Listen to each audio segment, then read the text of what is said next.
Bonjour, on a un groupe G noté multiplicativement et on s'intéresse au sous-ensemble noté Z de G défini par les éléments x de G tels que quel que soit y appartenant à G, x fois y égale y fois x, c'est-à-dire l'ensemble des éléments qui commutent avec tous les éléments du groupe. Ce sous-ensemble, on l'appelle le centre du groupe. On veut montrer que Z de G est un sous-groupe de G. Pour cela, on va utiliser la définition d'un sous-groupe. Si on a un sous-ensemble H d'un groupe G, H est un sous-groupe de G s'il vérifie les trois propriétés. Premièrement, H est non vide, parce qu'un sous-groupe n'est jamais vide, il contient au moins l'élément neutre. Alors, la deuxième propriété, c'est quel que soit x, y appartenant à H, x fois y est aussi dans H, c'est-à-dire la stabilité de la loi. C'est-à-dire que la loi est une loi de composition interne. Troisième propriété, tout élément de H possède un symétrique. C'est-à-dire si x appartient à H, x moins 1 appartient aussi à H. Alors on va commencer tout d'abord par montrer que H n'est pas vide. H ici c'est Z de G, c'est le centre du groupe. Alors on va noter E. On note E, l'élément neutre. L'élément neutre du groupe de G.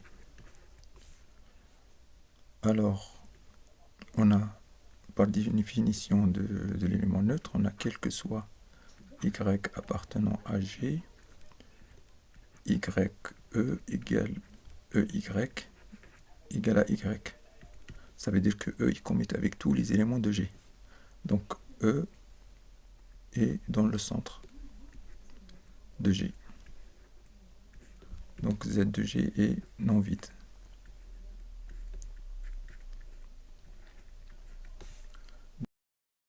Deuxième propriété, la stabilité de la loi dans Z de G. C'est-à-dire que c'est une loi de composition interne. Donc on va prendre deux éléments dans le centre, soit x1, x2, des éléments de Z de G. Alors on sait que quel que soit y appartenant à G, on a x1, x2 fois y égale, puisque x2 ici commute avec y, parce que x2 et x1 sont des éléments du centre, donc ils commutent avec tous les éléments du groupe. Donc c'est x1, y, x2. J'ai commuté x2, y, maintenant je commute x1 et y, puisque x1 appartient aussi au centre. Donc ceci est égal à y fois x1 fois x2. Donc on a bien que x1, x2 qui commute avec y. x1, x2 fois y est égal à y fois x1 fois x2. Donc x1, x2 est aussi dans le centre.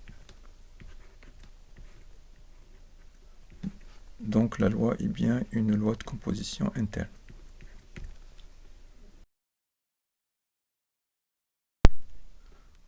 On va montrer que tout élément de Z de G possède un symétrique dans Z de G. Donc soit X un élément de Z de G.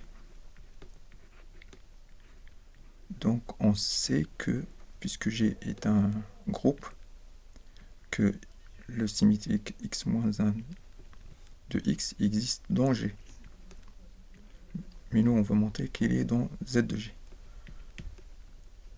Comme X est dans Z de G, il commute avec tous les éléments du groupe. Donc quel que soit Y appartenant à G, on a X, Y égale Y, x. Donc cette égalité, on va la multiplier par x moins 1 à gauche et à droite. Donc x moins 1 fois xy fois x moins 1 égale x moins 1 fois yx fois x moins 1. Donc là, ça, on a e, x fois x moins 1, c'est l'élément neutre e, et là, x moins 1 fois x, c'est l'élément neutre e. Donc on obtient ici yx moins 1 égale, comme ça c'est e, donc x moins 1 y. X moins 1 y. Donc x moins 1 commute avec tous les éléments y du groupe. Donc x moins 1 est bien dans le centre. C'est un élément du centre aussi. Donc on a vérifié les trois propriétés ici. Donc le centre Z de G est bien un sous-groupe de G. Merci pour votre attention.